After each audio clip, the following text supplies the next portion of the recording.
Good afternoon, everyone. I'm Breon, the United States Attorney for the Eastern District of New York. Today,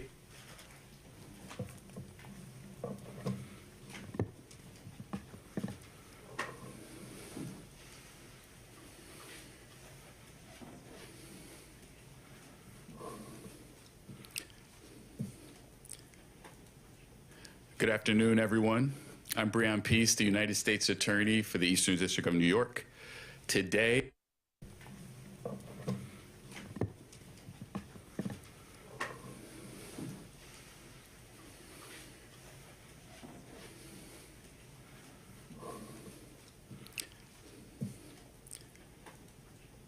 Good afternoon, everyone.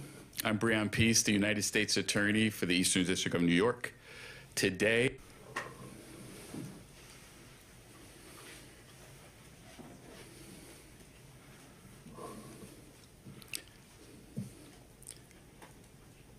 Good afternoon, everyone. I'm Breon, the United States Attorney for the Eastern District of New York. Today,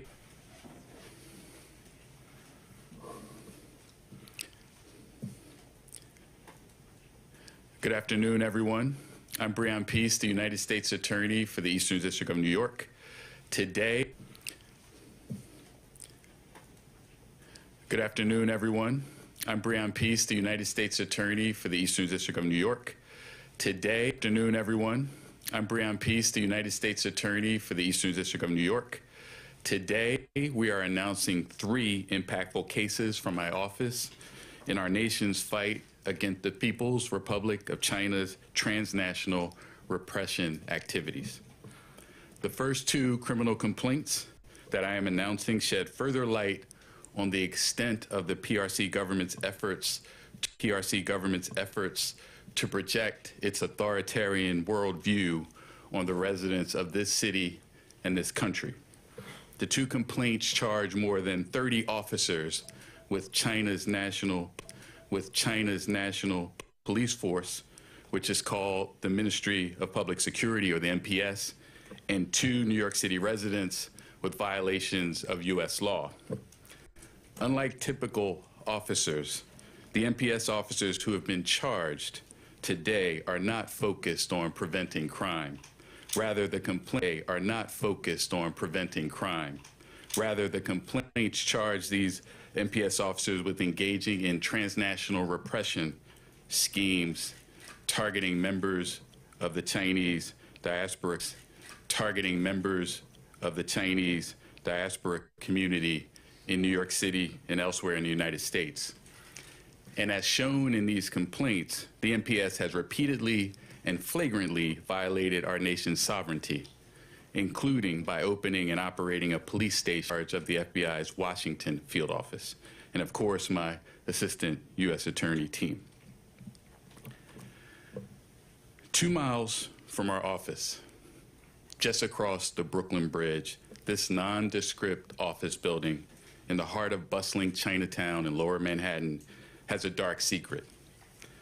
Until several months ago, an entire floor of this building hosted an undeclared police station of the Chinese National Police. Now just imagine the NYPD opening an undeclared secret police station in Beijing. It would be unthinkable. Here's what we know happened inside the secret police station in Lower Manhattan. At the very least, the station was providing some government services, like helping Chinese citizens renew their Chinese driver's licenses.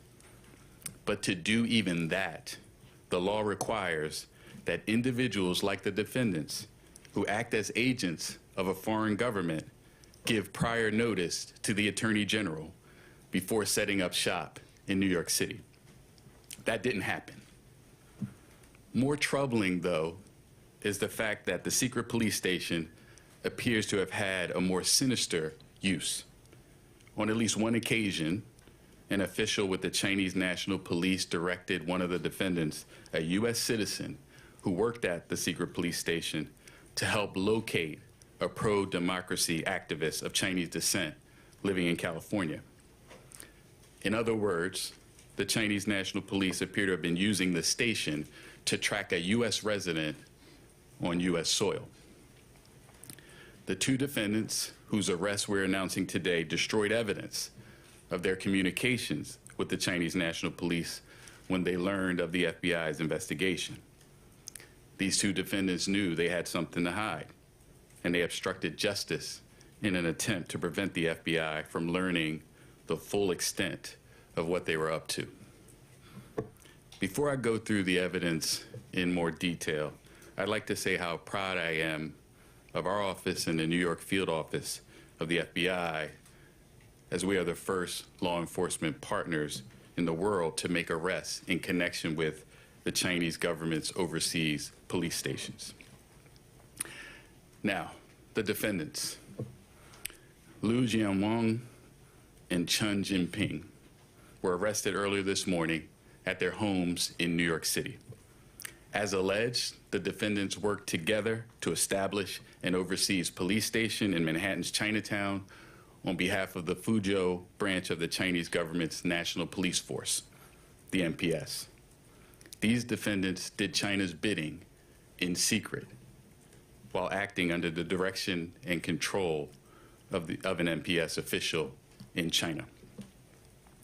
Before helping to open the police station in early 2022, the defendant, Liu Jianwang, had a long-standing relationship of trust with PRC law enforcement, including the NPS. In 2018, Liu was enlisted in efforts to cause a purported Chinese fugitive to return to China. The victim of that effort reported that he was repeatedly harassed to return to China. That victim received threats of violence against his family in the United States, and NPS officers harassed the victim's family in China. Last October, FBI agents conducted a judicially authorized search of the secret police station and interviewed both Liu and Chen and seized their phones. In subsequent interviews with agents, Liu and Chen admitted that they had deleted communications with the NPS official from their phones after learning about the ongoing FBI investigation. As we allege, that is obstruction of justice. The defendants' actions under the direction of the Chinese government are flagrant violations of American sovereignty. And thanks to our investigation and arrest today with the FBI, the defendants will be held accountable, and the NPS is on notice that we will not tolerate similar threats to our national sovereignty. Before I close my remarks on this case, I want to deliver a message to anyone who needs to hear it. New York City is home to New York's finest, the NYPD. We don't need or want a secret police station in our great city. The second complaint I'm announcing charges 34 NPS officers who belong to a task force called the 912 Special Project Working Group. This task force isn't a normal police force. It doesn't protect people or combat crimes. It commits crimes, targeting Chinese democracy activists and dissidents located outside of the PRC, including right here in New York City. This task force operates as an internet troll farm, creating thousands of fake online personas, which they use in a coordinated plot to harass, disparage, and threaten dissidents and activists throughout the world. People who the PRC perceives as threats to the legitimacy of the Chinese Communist Party. One way that these NPS officers harassed Chinese dissidents was by repeatedly causing their meetings on U.S. technology platforms to be interfered with. For example, in an online video conference on the topic of countering communism, task force officers flooded the video conference and drowned out the meeting with loud music and vulgar screams and threats directed at Chinese dissidents. In crashing and disrupting these online meetings, the MPS subjected Chinese dissidents living here in the United States to the authoritarian rule of the PRC. That is unacceptable. And in addition to threatening and harassing Chinese dissidents, the MPS officers used their fake online personas to spread official Chinese government propaganda and narratives to counter and overwhelm the dissidents' pro-democracy speech. The MPS officers on the task force also used their fake online personas to spread disinformation.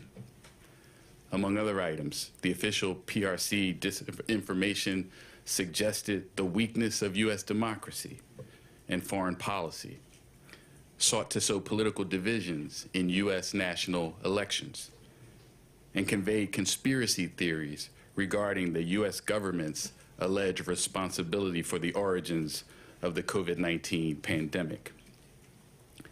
As a result of our investigation, the world now has a unique, never-before-seen view of how the PRC government deployed this army of internet trolls. We cannot and will not tolerate the Chinese government's persecution of pro-democracy activists who have sought refuge in this country. And let this prosecution serve as a warning that we remain resolved and steadfast to fight against any efforts by the Chinese Communist Party to oppress and intimidate our residents. I'd like to take a moment just to praise the work of my office's National Security and Cybercrime Section, which has long been a national leader in successfully prosecuting counterintelligence threats with a focus on hostile foreign state actors, such as the PRC and Russia. And I also want to acknowledge and thank my outstanding team, Assistant United States Attorneys Alexander Solomon, Nick Moscow, Ian Richardson, Jessica Weigel, and Antoinette Rangel, and litigation analysts Benjamin Richmond and Mary Claire McMahon.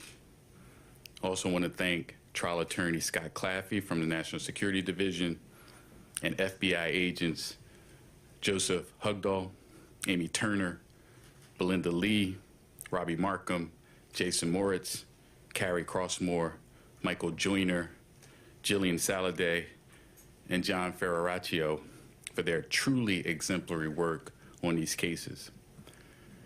Now, the allegations you just heard sort of pull back the curtain on the PRC's audacious and illegal attempts to harass dissidents and stifle free speech in our country. And today's charges send a crystal clear response to the PRC that we are on to you. We know what you're doing, and we will stop it from happening in the United States of America. And I want to emphasize this for the members of our Chinese diaspora community living in the Eastern District of New York and elsewhere in our country, those folks who are potential targets of PRC-directed harassment, intimidation, and spying. My office and our law enforcement partners are here to protect you and your rights, and no foreign country will stop us from doing that. I will now call up Principal Deputy Assistant Attorney General David Newman of the National Security Division to explain the details of and answer any questions regarding the third criminal complaint from my office from which I am recused.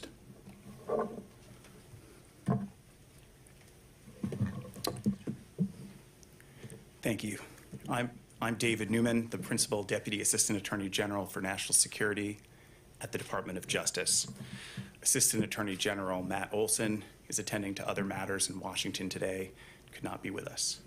I'd like to extend my thanks to U.S. Attorney Peace, to Assistant Director Driscoll, and Assistant Director Sundberg for welcoming me in his stead to address these cases. The trio of cases announced today details how the People's Republic of China, through its Ministry of Public Security, has engaged in a multi-front campaign to extend the reach and impacts of its authoritarian system into the United States and elsewhere around the world. It shows the PRC's efforts to globalize the oppressive tactics used domestically in China to to silence dissent. Authoritarianism is a threat to democracy, anywhere. The efforts of government of the PRC to export authoritarian methods to stifle free expression in the United States is a threat to America's democracy that we will not abide. Today's arrests and disruptions show that the Department of Justice is committed to using the rule of law to hold accountable authoritarian state actors who seek to threaten the integrity of American public discourse and the right to free expression that underpins our nation's values. And we are calling foul on conduct that should be out of bounds for any responsible nation-state actor. The MPS is seen as the Chinese government's principal national police authority, but the actual role of the MPS, as you just heard, is broader, extending to intelligence and national security operations far beyond China's borders, including the illicit transnational repression schemes that are the target of today's three actions. Across these cases, the multidimensional nature of the PRC's transnational repression playbook have played out in the charges we allege today.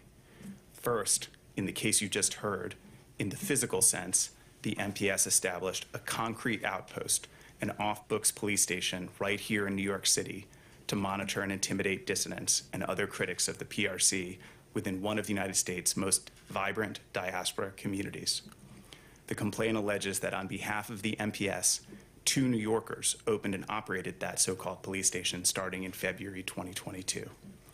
Next, in the virtual sense, the threat from the PRC manifested as its agents and operatives sought to interfere with online gatherings, online organizing, and other social media critiques of the PRC regime, going so far as to conspire with an employee of a US-based technology company to compromise the privacy of online virtual meetings, which were being used by attendees as a modern-day means of public protest and the exercise of freedom of assembly.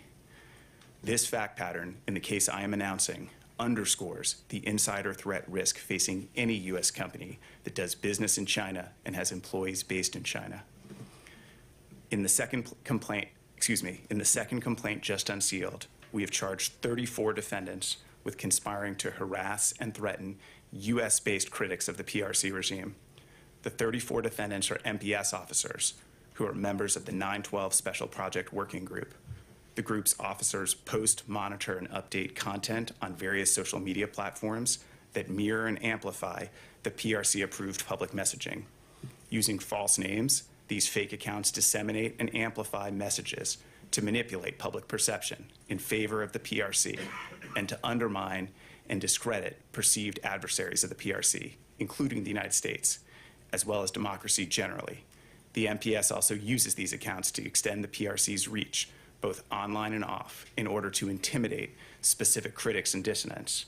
To that end, a third complaint unsealed today, the one I am announcing, amends and builds on prior complaints out of the Eastern District of New York and lays out how MPS officers targeted participants in virtual convenings hosted on the platform of a US communications technology company.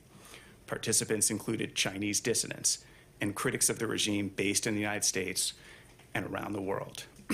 As described in the amended complaint, the actions of the MPS officers had a chilling effect on meeting participants, some of whom had fled the PRC and knew the PRC was likely monitoring them from abroad.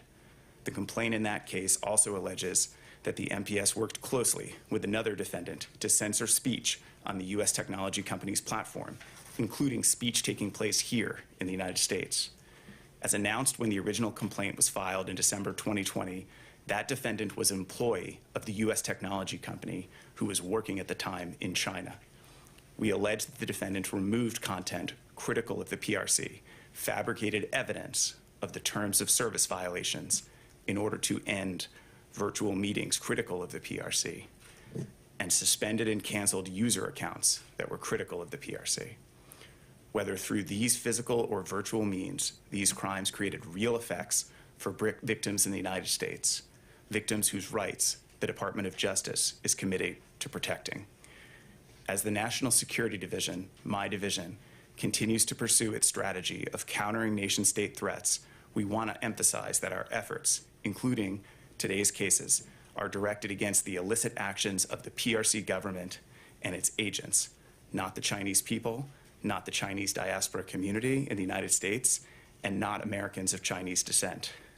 In our work in this space, we have seen that victims of transnational repression in the United States are too often individuals who came to the United States precisely to benefit from the added protections that our Constitution and our laws provide against authoritarianism and tyranny. In the United States of America, the law protects all of us in the peaceful expression of our opinions, our beliefs, and our ideas. And in America, the law protects all of us equally from persecution, violence, and threats of violence. As authoritarian governments, whether the PRC, Russia, Iran, or others, become more brazen in their efforts to trample the rights and liberties that are the bedrock of our democracy, the Department of Justice will redouble its efforts to defend our democracy, our democratic institutions, and our sovereignty.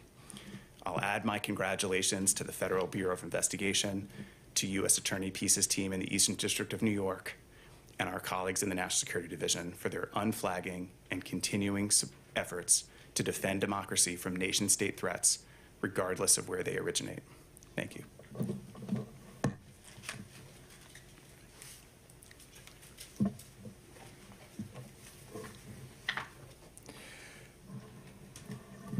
Good afternoon, everyone. Thank you for joining us today. I am Mike Driscoll, Assistant Director in Charge for FBI's New York office. I want to thank U.S. Attorney Peace for having us here today, for Deputy Assistant Attorney General Newman for joining us, and for Assistant Director Sundberg for making the trip up from Washington.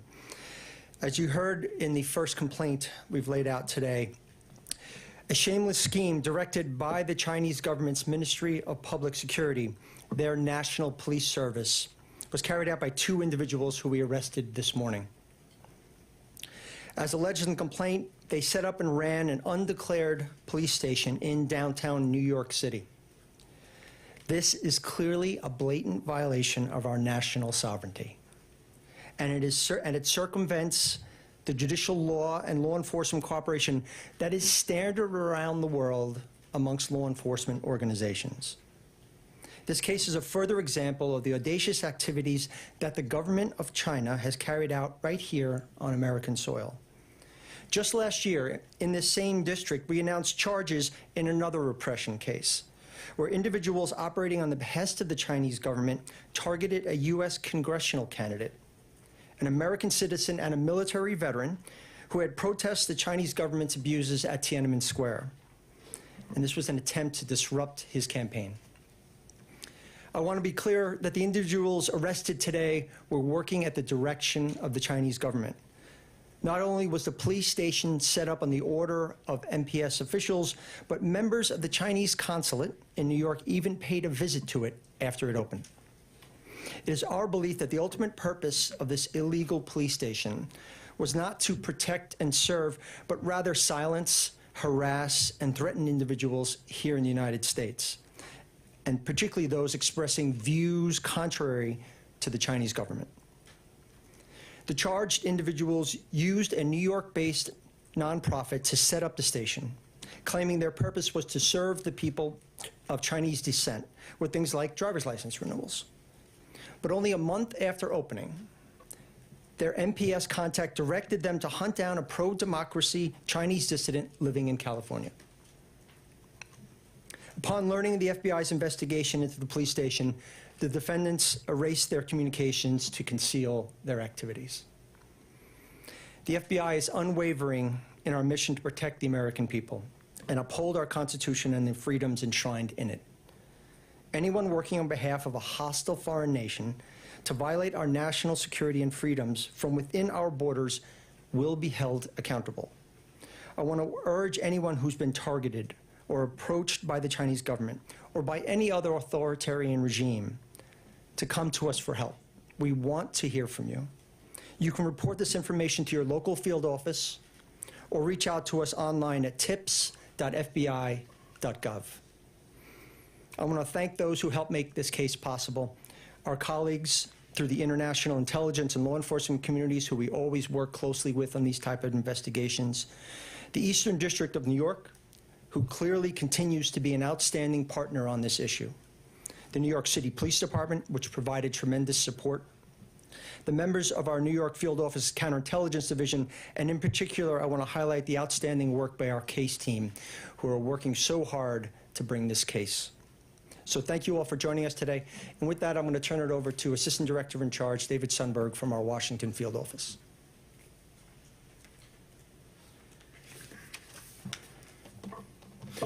Thank you. I'd like to thank Assistant Director in Charge Mike Driscoll, U.S. Attorney Peace, and Deputy Assistant Attorney General Newman for this opportunity. My name is David Sundberg. I'm the Assistant Director in Charge of the Washington Field Office of the FBI. The charges you've heard about today reveal a series of brazen criminal schemes directed by the Ministry of Public Security. One of the complaints unsealed today shows that 34 MPS officials have been charged with conducting a massive campaign to use social media to harass and threaten Chinese dissidents, amplify division among Americans, and undermine confidence in our democratic processes. The officers worked with Beijing's MPS Bureau and were assigned to an elite task force called the 912 Special Project Working Group. The purpose of the group is to target Chinese dissidents located throughout the world, including in the United States. They attempted to use far-reaching campaign to spread their narratives touching many aspects of American life, and they tried to recruit others to unwittingly participate in this harassment by disseminating propaganda of the Chinese government. Additionally, 10 individuals, including 6 MPS officials, have been charged for their role in helping the Chinese government censor and silence free speech of users of a US-based tech company's platform. The Chinese Communist Party was attempting to censor politically sensitive topics that are unacceptable to the PRC government, including the Tiananmen Square massacre. All of these cases share a lot in common, including Chinese officials working for and at the direction of the Chinese government and targeting people here on US soil through threats, harassment, intimidation, and malign influence. The individuals charged today are operatives supporting the Chinese government's campaign to export repression and crush any criticism of its failings by trampling freedom of thought and expression, including here in the United States. Our partnerships are one of our greatest strengths, and we will continue to use those to bring these cases to light. So thank you to those partners who provided assistance to us, including our private sector partners and our colleagues throughout the international intelligence and law enforcement community, who are also battling the Chinese government's aggression. Additionally, I want to acknowledge all of the FBI employees, special agents, analysts, linguists, to name a few. All those who have played a part in these 2 Washington Field Office investigations and brought them to where they are today. At the FBI, we are focused on the actions of the Chinese Communist Party and its officers, not the Chinese people or those of Chinese descent. As these announcements demonstrate, Americans of Chinese descent are too often the victims of this aggression, and the FBI stands firmly with and for them. They do not face this threat alone. Transnational repression is illegal. The FBI will continue to investigate these aggressive threats from the CCP and stand up for the freedom of speech. Thank you.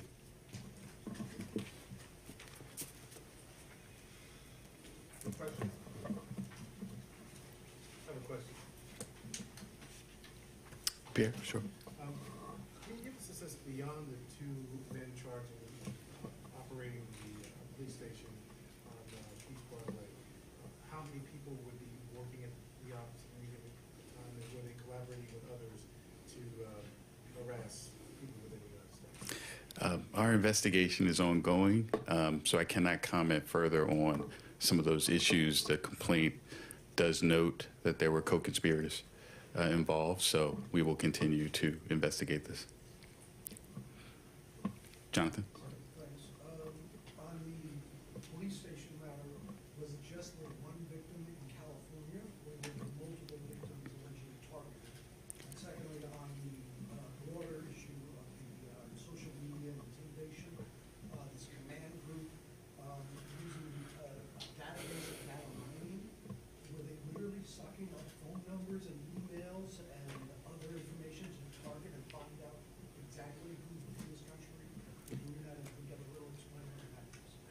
So Jonathan, on the first question, as we note in the complaint, we have evidence relating to the attempt to locate one victim in California.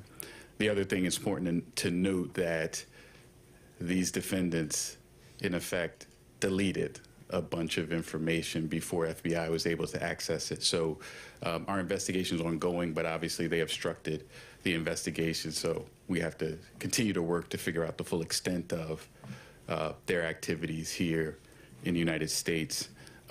With respect to the second question, I don't want to go beyond the complaint, but it's clear that this group was able to mine for information that would allow them to target people in the United States. Their focus was to deliver certain messaging that was decided upon by the Chinese National Police to do the things we described before, present disinformation, to sow discord, to challenge and undermine democracy. So this was an extensive operation, and I'm glad we're able to shed light on it. I don't know if you're able to share how you came to suspect that this police station might be operating in Chinatown. And then I'm sure this will probably be chilling for folks who live in similar communities throughout New York City. Any indication if there may be other similar police stations operating in New York City or other parts of the country at this point? I can't comment on that, and I can't get into our investigative techniques here. But again, great work by the FBI to uncover this, and we continue. Regarding the police station matter, I mean, this was called the police station. Did they do any other things that one might traditionally associate with a police station? Were they out patrolling their community, doing sort of like looking for dissidents on the streets, like visiting businesses, or was this was it more operations like trying to find the guy in California? Again, our investigation is continuing on this, and the fact that we didn't have access to certain information from the two defendants has posed an impediment for now, but we continue. So I think the full extent of the activity of the individuals involved with the police station is still under review and investigation. Is there any connection between the individuals arrested today and the previous individuals arrested and charged by your office under others, you know, some of the similar transnational repression schemes out of China? And then secondly, I think you referenced that the police station closed. What exactly does that mean? What makes you confident that it's no longer operating? So with respect to your first question, I think the broad connection obviously is the NPS is behind these activities in multiple cases that we have charged, as we have identified. And I think to the extent there are overlaps, they're laid out in the complaint. I'm sorry, remind me of your second question. What exactly does it mean that it closed? Our understanding at this point is it's no longer operating. So that's what it means. One last question, sorry. You mentioned that consular officials had visited that police station. Were they in fact did they know what was going on there, or you asked the State Department? Mike, did you make that? Okay. Thanks, John. So again, it goes to the nature of what we're investigating. We'll be looking at who they were involved with, not just officially from the Chinese government, but who are they involved with in the community. It goes to the question earlier of if you do know anything about, if anybody in the public has had contact with these individuals, has had similar experiences or has experienced this kind of repression, we're asking everyone to reach out to the FBI because we want to know the full extent of what were they trying to do, who were they in contact with, what is the nature of their activity in New York, and frankly in any city around the country. Thank you, everybody. Thank you.